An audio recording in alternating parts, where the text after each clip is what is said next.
નમસ્કાર વિદ્યાર્થી મિત્રો, આજે આપણે ધોરણ 5 સીઈટીમાં વર્ષ 2023માં જે પેપર લેવાયું હતું એના ગુજરાતીના પ્રશ્નોનો અભ્યાસ કરીશું. વિદ્યાર્થી મિત્રો, અગાઉ આપણે ગણિતના પ્રશ્નોનો અને તાર્કિક કસોટીના પ્રશ્નોનો વિડીયો બનાવેલો જ છે, જે આપણી યુટ્યુબ ચેનલ પર મૂકેલો છે. એટલે જો તમારે એ વિડીયો જોવો હોય તો તેની લિંક નીચે ડિસ્ક્રિપ્શનમાં પણ આપેલી છે, અથવા તમે યુટ્યુબમાં જઈ અને પણ જોઈ શકો છો. તો શરૂ કરીએ આજનો વિડીયો. પ્રશ્ન નંબર 61. રસ્તામાં કેળાની છાલ હતી, ખાલી જગ્યા, તેનો પગ લપસી ગયો. ખાલી જગ્યા માટે યોગ્ય વિકલ્પ પસંદ કરો. તો અહીંયા નીચે આપણને એના ઓપ્શન પણ આપેલા છે, તેથી, પણ, કે, અને. તો વિદ્યાર્થી મિત્રો, અહીંયા આપણે ખબર કેવી રીતે પડે કે આમાંથી કયો જવાબ આવશે? તો આપણે વારાફરતી એક પછી એક ઓપ્શન ખાલી જગ્યામાં મૂકતા જવાનું અને ચેક કરતું જવાનું કે આમાંથી કયો વિકલ્પ એટલે કે કયો જવાબ આવશે. તો એ ઓપ્શન લઈ લઈએ. રસ્તામાં કેળાની છાલ હતી, તેથી તેનો પગ લપસી ગયો. તો આવું બને? તો હા, આવું તો બને કે રસ્તામાં કેળાની છાલ હતી, તેથી તેનો પગ લપસી ગયો. એટલે કેળાની છાલ હતી એટલે પગ લપસી ગયો, એટલે તેથી જવાબ આવે. હવે તમે અહીંયા પણ મૂકીને પણ જોઈ શકો છો કે રસ્તામાં કેળાની છાલ હતી પણ તેનો પગ લપસી ગયો. એવું તો ન આવે. પછી કે મૂકીને જોઈ શકો છો, અને મૂકીને જોઈ શકો છો. તો અહીંયા આપણે સાચો જવાબ થશે તેથી, કે રસ્તામાં કેળાની છાલ હતી તેથી તેનો પગ લપસી ગયો. એટલે આપણો સાચો જવાબ થાય ઓપ્શન એ. હવે આપણે જોઈએ પ્રશ્ન નંબર 62. હંસ કન્યાએ તેને કહ્યું, ખાલી જગ્યા, તે ખૂબ જ સુંદર દેખાય છે. ખાલી જગ્યા માટે યોગ્ય વિકલ્પ પસંદ કરો. તો અહીંયા પણ આપણને નીચેના 4 ઓપ્શન આપેલા છે. તો એમાંથી સાચો જવાબ શું આવશે? ઓપ્શન એમાં આપેલું છે અને, બીમાં આપેલું છે કે, સીમાં આપેલું છે પણ, ડીમાં આપેલું છે તેથી. તો અહીંયા પણ આપણે વારાફરતી ઓપ્શન મૂકતા જઈએ અને ચેક કરતા જઈએ કે કયો ઓપ્શન આવશે. તો સૌથી પહેલા આપણે મૂકીએ એ ઓપ્શનનું અને. હંસ કન્યાએ તેને કહ્યું, અને તે ખૂબ જ સુંદર દેખાય છે. તો એવું તો ન બને કે હંસ કન્યાએ તેને કહ્યું અને તે ખૂબ જ સુંદર દેખાય છે. કોઈ વ્યક્તિ કહે અને સુંદર દેખાવા માંડે કોઈ, એવું તો ના બને. એટલે અને તો નહીં જ આવે. બી ઓપ્શનમાં જોઈ લઈએ. કે આપેલું છે. તો હંસ કન્યાએ તેને કહ્યું કે તે ખૂબ જ સુંદર દેખાય છે. તો અહીંયા આપણને ખબર પડે છે કે ઓપ્શન આવે. એટલે અહીંયા આપણો સાચો જવાબ થાય ઓપ્શન બી, કે. હવે આપણે જોઈએ પ્રશ્ન નંબર 63. પાવરધી શબ્દનો અર્થ નીચેનામાંથી કયો નથી? મતલબ કે અહીંયા પાવરધી શબ્દના જે આપણને 4 અર્થો આપેલા છે એમાંથી 3 અર્થ સાચા છે અને 1 અર્થ ખોટો છે. જે ખોટો છે એ આપણો જવાબ થશે. તો પાવરધી એટલે શું થાય? તો પાવરધી એટલે જે હોશિયાર હોય એને કહેવાય પાવરધી. તો અહીંયા એ ઓપ્શનમાં આપેલું છે હોશિયાર, એ તો અર્થ થાય છે.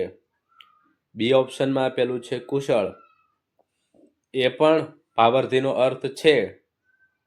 સી ઓપ્શનમાં આપેલું છે નિષ્ણાત, નિષ્ણાત તો પાવરધીનો અર્થ છે. તો હવે ડી ઓપ્શનમાં જોઈ લે તો આળસી, તો એ તો પાવરધીનો અર્થ નથી. પાવરધીનો અર્થ આળસી થાય નહીં. તો આપણને પ્રશ્નમાં એવું જ કહ્યું છે કે નીચેનામાંથી કયો નથી? આળસી નથી. એટલે અહીંયા આપણો સાચો જવાબ થશે ઓપ્શન ડી, આળસી. પછીનો પ્રશ્ન જોઈ લઈએ. પ્રશ્ન નંબર 64. શ્રી કૃષ્ણની પાલક માતાનું નામ શું હતું? તો શ્રી કૃષ્ણની પાલક માતા એટલે કે જેની પાસે કૃષ્ણ ભગવાન મોટા થયા છે એ માતા. તો એ માતા કોણ છે? તો કુંતા છે ના ના ના, કુંતા તો નથી. કુંતા તો એમના ફૈબા હતા. પછી યશોદા છે? તો હા, યશોદા તો છે જ તે. યશોદાનો લાલો, એટલે જ તો કહેવાય છે ને યશોદાનો લાલો. કેમ કે યશોદા મૈયા પાસે તો કૃષ્ણ ભગવાન રમીને મોટા થયા છે. એટલે પાલક માતા એટલે જેની પાસે કૃષ્ણ ભગવાન મોટા થયા હતા એ માતાનું નામ દેવાનું છે.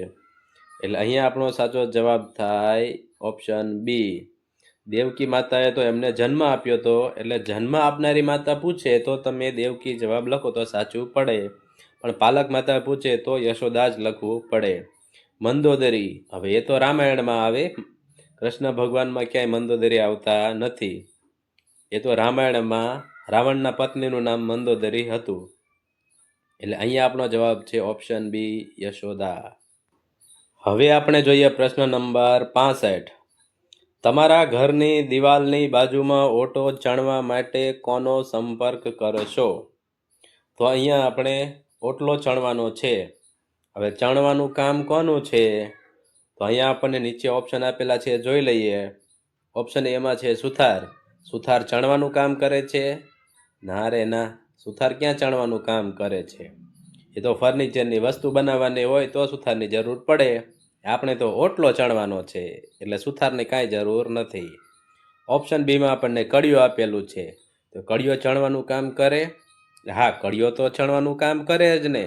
મકાન ચણે છે એ બધું કડિયો તો ચણે છે. એટલે આપણે ઓટલો ચણવાનો છે તો આપણે કડિયાની જરૂર પડશે, એટલે આપણે કડિયાનો સંપર્ક કરશું. એટલે અહીંયા આપણો સાચો જવાબ થશે ઓપ્શન બી, કડિયો. હવે આપણે જોઈએ પ્રશ્ન નંબર 66. માળામાં મોતી પરોવવા શાની જરૂર પડે છે? હવે આપણે માળામાં મોતી પરોવવાના છે તો શેની જરૂર પડશે એમ પૂછેલું છે. તો નીચે આપણને એના ઓપ્શન પણ આપેલા છે, સોય, પછી તલવાર, દાતરડું, મેજર ટેપ. તો આપણને ખબર છે કે માળામાં મોતી પરોવવા હોય તો કે તલવારથી, દાતરડાથી કે મેજર ટેપથી મોતી ના પરોવવાના હોય. એના માટે તો સોયની જરૂર પડે. એટલે અહીંયા ઓપ્શન એમાં આપણને સોય આપેલું છે. એટલે આપણો સાચો જવાબ થશે ઓપ્શન એ, સોય. હવે આપણે જોઈએ પ્રશ્ન નંબર 67. સાચી જોડણી જણાવો. તો સાચી જોડણીનો અર્થ એવો થાય કે થોડીક પણ ભૂલ હોવી જોઈએ નહીં. તો આપણને અહીંયા શબ્દ તો એક જ આપેલો છે પણ અલગ અલગ રીતે આપેલો છે. હવે એમાંથી આપણે સાચી જોડણી એટલે સાચો શબ્દ કયો છે એ તબિયતને લખવું હોય તો કેવી રીતે લખાય? તો ઓપ્શન સીમાં જે આપણને આપેલું છે એ આપણો સાચો જવાબ છે. ઓપ્શન સીમાં જે લખેલું છે એવી રીતે તબિયત લખાય. એટલે અહીંયા આપણો જવાબ થશે ઓપ્શન સી. આપણે જોઈએ પ્રશ્ન નંબર 68. પગરખા કોણ બનાવે છે? પગરખા એટલે જે આપણે બૂટ ચપ્પલ જે છે એ કોણ બનાવે છે? તો નીચે આપણને એના 4 ઓપ્શન આપેલા છે, દરજી, સુથાર, કડિયો કે પછી મોચી. તો ઓપ્શન એમાં દરજી આપેલું છે, તો દરજી પગરખા બનાવે? ના રે ના, દરજી થોડા પગરખા બનાવે. દરજી તો કપડાં સીવે, એટલે દરજી ભાઈ આવશે નહીં. ચાલો ઓપ્શન બીમાં આપણે સુથારભાઈ પાસે જઈએ કે સુથારભાઈ પગરખા બનાવશે? ના રે ના, હવે સુથારભાઈ થોડા પગરખા બનાવે. સુથારભાઈ તો ફર્નિચરની વસ્તુ બનાવી દે છે. એટલે ઓપ્શન બી પણ નહીં આવે. ઓપ્શન સીમાં આપણને કડિયો આપેલો છે, તો આપણે કડિયાભાઈ પાસે જઈએ. હાલો, કડિયાભાઈ આપણને પગરખા બનાવી દેશે? કડિયાભાઈ તો મકાન ચણી દે. હમણાં આપણને ઓટલો ચણવાની વાત કરી હતી એવી રીતે ચણવાનું કામ હોય તો કડિયાભાઈને કહેવાય. તો કડિયાભાઈ આપણને પગરખા ન બનાવી દે, એટલે ઓપ્શન સી પણ નહીં આવે. હવે ડીમાં આપેલું છે મોચી. તો મોચીભાઈ પાસે જઈએ, એ આપણને પગરખા બનાવી દેશે? તો હા, મોચીભાઈનું તો કામ જ છે પગરખા બનાવવાનું, એટલે મોચીભાઈ આપણને પગરખા બનાવી દેશે. એટલે આપણો સાચો જવાબ થાય ઓપ્શન ડી, મોચી. હવે આપણે જોઈએ પ્રશ્ન નંબર 69. વિભુ શબ્દનો સમાનાર્થી શબ્દ કયો નથી? વિદ્યાર્થી મિત્રો, અહીંયા વિભુ એટલે કોણ એ પણ આપણને ખબર હોવી જોઈએ. તો વિભુ એટલે ભગવાન. એટલે ભગવાનનો સમાનાર્થી શબ્દ કયો નથી એને આપણે ટીક કરવાનું છે, એ આપણો સાચો જવાબ છે. તો ઓપ્શન એમાં આપણને આપેલું છે ભગવાન, તો એ તો સમાનાર્થી શબ્દ છે, એટલે એ આપણે ટીક કરવાનું નથી. ઓપ્શન બીમાં જોઈ લઈએ દાનવ. દાનવ એટલે કોણ? તો દાનવ એટલે તો રાક્ષસ થાય. રાક્ષસને ભગવાન કહેવાય? ના રે ના, રાક્ષસને થોડા ભગવાન કહેવાય. મતલબ કે દાનવ એ વિભુ શબ્દનો સમાનાર્થી શબ્દ નથી. અહીંયા પ્રશ્નમાં આપણને એ જ પૂછ્યું છે કે સમાનાર્થી શબ્દ કયો નથી. તો દાનવ એટલે રાક્ષસ, રાક્ષસને ભગવાન કહેવાય નહીં. મતલબ કે દાનવ એ વિભુનો સમાનાર્થી શબ્દ નથી. એટલે અહીંયા આપણો જવાબ થઈ જશે ઓપ્શન બી, દાનવ. પછી બીજા ઓપ્શનમાં આપણે જોઈ લઈએ તો શું આપેલું છે? ઈશ્વર એટલે ભગવાન થાય? તો કે હા, ઈશ્વર એટલે ભગવાન થાય. પછી પરમાત્મા એટલે પણ ભગવાન થાય. એટલે આવી રીતે પણ તમે ચેક કરી શકો છો બધા વિકલ્પો જોઈને પણ. હવે આપણે જોઈએ પ્રશ્ન નંબર 70. નીચે આપેલા શબ્દોમાંથી શબ્દકોશના ક્રમ પ્રમાણે ચોથો શબ્દ કયો છે? વિદ્યાર્થી મિત્રો, અહીંયા તમે પ્રથમ અક્ષર જોઈ લેશો તો કબૂતરમાંથી આપણે ક લઈએ, ટેવમાંથી લઈએ આપણે ટ, ભૂલમાંથી ભ લઈએ અને મરચામાંથી મ લઈએ. હવે શબ્દકોશના ક્રમ પ્રમાણે કયું છે? તો આમાંથી તમે કક્કાવારી મુજબ એટલે કક્કાના ક્રમ પ્રમાણે પણ ગોઠવી શકો છો. તો અહીંયા સૌથી પહેલા અક્ષર કયો આવશે? તો કે સૌથી પહેલા આવશે ક, એટલે પહેલા આવશે કબૂતર. પછી આ કયો અક્ષર આવશે? તો પછી આવશે ટપાલીનો ટ, એટલે કે ટેવ. પછી કયો શબ્દ આવશે? તો પહેલા ભ આવે કે મ આવે? તો પહેલા તો આવે ભ, એટલે પહેલા આવે ભૂલ, અને પછી છેલ્લે આવે મરચું. હવે આપણે જોઈ લઈએ પ્રશ્નમાં શું કહ્યું છે કે શબ્દકોશના ક્રમ પ્રમાણેનો ચોથો શબ્દ કયો? તો આ પહેલો, આ બીજો, આ ત્રીજો અને ચોથું મરચું. એટલે મરચું આપણો સાચો જવાબ થાય. ઓપ્શન ડી માં આપણને આપેલું છે મરચું, એ આપણો સાચો જવાબ થઈ જશે ઓપ્શન ડી. તો હવે આપણે જોઈ લઈએ પ્રશ્ન નંબર 71. તો પ્રશ્ન નંબર 71 માં એવું કહ્યું છે કે જે શબ્દ કોઈ વ્યક્તિ, સ્થળ કે પદાર્થની ઓળખ સૂચવે છે તેને શું કહે છે? તો પદાર્થની, કોઈ વસ્તુની કે સ્થળની ઓળખ સૂચવે એને કહેવાય સંજ્ઞા. એને સર્વનામ ના કહેવાય. સર્વનામ તો નામની જગ્યાએ વપરાય, એને સર્વનામ કહેવાય. પછી ક્રિયાપદ તો જે કોઈ ક્રિયા દર્શાવતો શબ્દ હોય, ખાવું, પીવું, નાચવું, કૂદવું, ગાવું, લખવું, વાંચવું, રમવું, આ બધા ક્રિયાપદ છે. અને વિશેષણ એ તો વિશેષતા બતાવે છે, એને વિશેષણ કહેવાય. એટલે અહીંયા આપણો સાચો જવાબ થશે ઓપ્શન એ, સંજ્ઞા. હવે આપણે જોઈએ પ્રશ્ન નંબર 72. નર્મદા નદીને બીજા કયા નામે ઓળખવામાં આવે છે? તો નીચે આપણને એના 4 ઓપ્શન પણ આપેલા છે. તો હવે આપણે ઓપ્શન જોતા જઈએ કે ગંગા આવશે? ના, ગંગા એ નર્મદા નદીનું નામ નથી. બી ઓપ્શનમાં છે જમના, એ પણ નર્મદા નદીનું નામ નથી. સી ઓપ્શનમાં આપેલું છે રેવા, તો એ નર્મદા નદીનું નામ છે? તો હા, નર્મદા નદીનું નામ એટલે એનું બીજું નામ રેવા છે. એટલે અહીંયા આપણો સાચો જવાબ થશે ઓપ્શન સી. હવે આપણે એના પછીનો પ્રશ્ન એટલે કે 73મો પ્રશ્ન જોઈએ. આકાશ શબ્દનો સમાનાર્થી શબ્દ કયો છે? હવે આકાશનો સમાનાર્થી શબ્દ પૂછ્યો છે, તો નીચે આપણને 4 ઓપ્શન આપેલા છે, આપણે જોઈ લઈએ. તો આકાશનો સમાનાર્થી શબ્દ સદન થાય? ના, એ તો ન થાય. પછી બી માં આપેલું છે ભવન, ભવન થાય? ના, આકાશનો સમાનાર્થી ભવન ન થાય. સી ઓપ્શનમાં આપેલું છે પવન, તો આકાશનો સમાનાર્થી પવન થાય? ના, પવન તો ન જ થાય ને, એ તો હવા, વાયુ, એનો સમાનાર્થી શબ્દ છે. ડી ઓપ્શનમાં આપેલું છે ગગન, ગગન એટલે આકાશ થાય? તો હા, ગગન એટલે આકાશ થાય. આભ, આસમાન, ગગન, આકાશ આ બધું એક જ છે. એટલે આકાશ શબ્દનો સમાનાર્થી શબ્દ થાય ગગન. એટલે અહીંયા આપણો સાચો જવાબ છે ઓપ્શન ડી ગગન. હવે આપણે જોઈ લઈએ પ્રશ્ન નંબર 74. પનિહારીઓને માથે શું હોય છે? તો સૌથી પહેલા તો આપણને એ ખબર હોવી જોઈએ કે પનિહારીઓ કોને કહેવાય. વિદ્યાર્થી મિત્રો, જૂના જમાનામાં જ્યારે સ્ત્રીઓ જે છે એ આપણા ગામમાં જે કાંઈ તળાવ હોય, કૂવો હોય ત્યાંથી પાણી ભરવા માટે જતા હતા. કેમ કે જૂના જમાનામાં આપણે ઘરે પાણી આવતું ન હતું, પાણી ભરવા માટે આપણે બહાર જવું પડતું હતું. એ વખતે જે છે માથે માટલું કે બેડું એવું જે કાંઈ હોય, ઘડો કે એવું એ મૂકીને આપણે જવું પડતું હતું. અને પછી જે છે ત્યાંથી આપણે પાણી લાવીને આપણા ઘરે લાવતા પાણી. એટલે આવી રીતે પાણી જે છે આપણા ઘર સુધી પહોંચતું હતું. તો માથે શું હોય? તો માથે હોય પાણીના બેડા. એટલે જે સ્ત્રીઓ જે છે આવી રીતે બહારથી પાણી ભરીને લાવતી હતી તો એને લોકો કહેતા હતા પનિહારીઓ. એટલે અહીંયા જવાબ થાય પાણીના બેડા. કેમ કે પનિહારીઓને માથે શું હોય? તો કે પાણીના બેડા હોય. હવે આપણે જોઈ લઈએ પ્રશ્ન નંબર 75.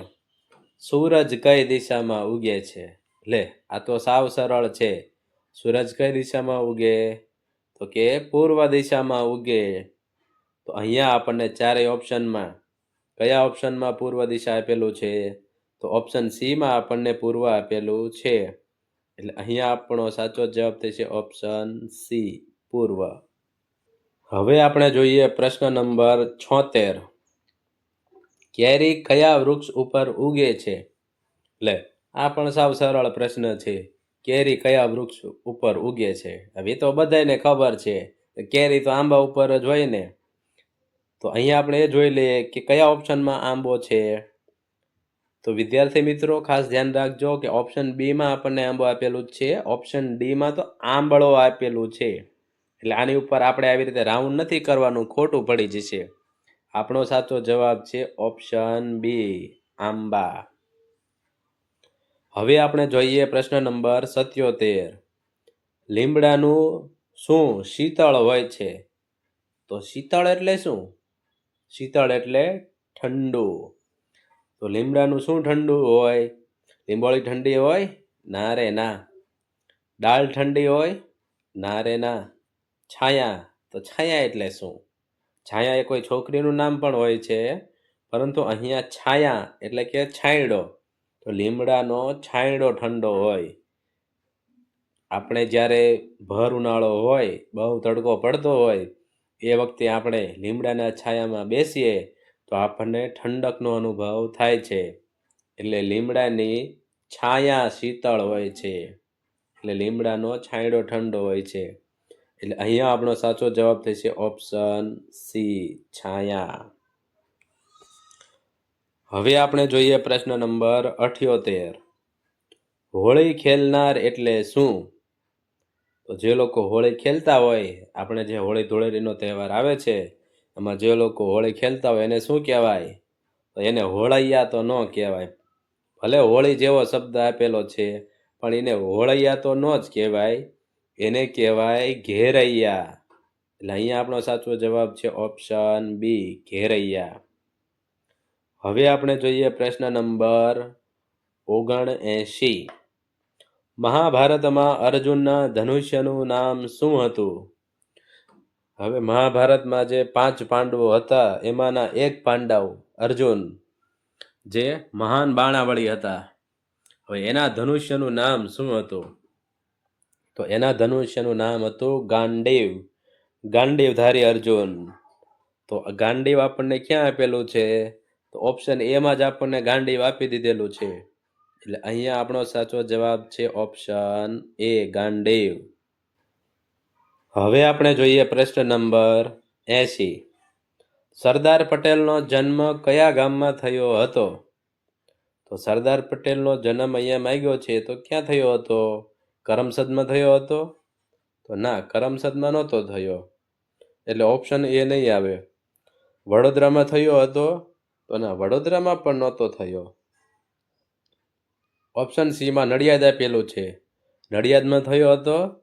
હા, સરદાર પટેલનો જન્મ નડિયાદમાં થયો હતો. એટલે આપણો સાચો જવાબ થાય ઓપ્શન સી, નડિયાદ.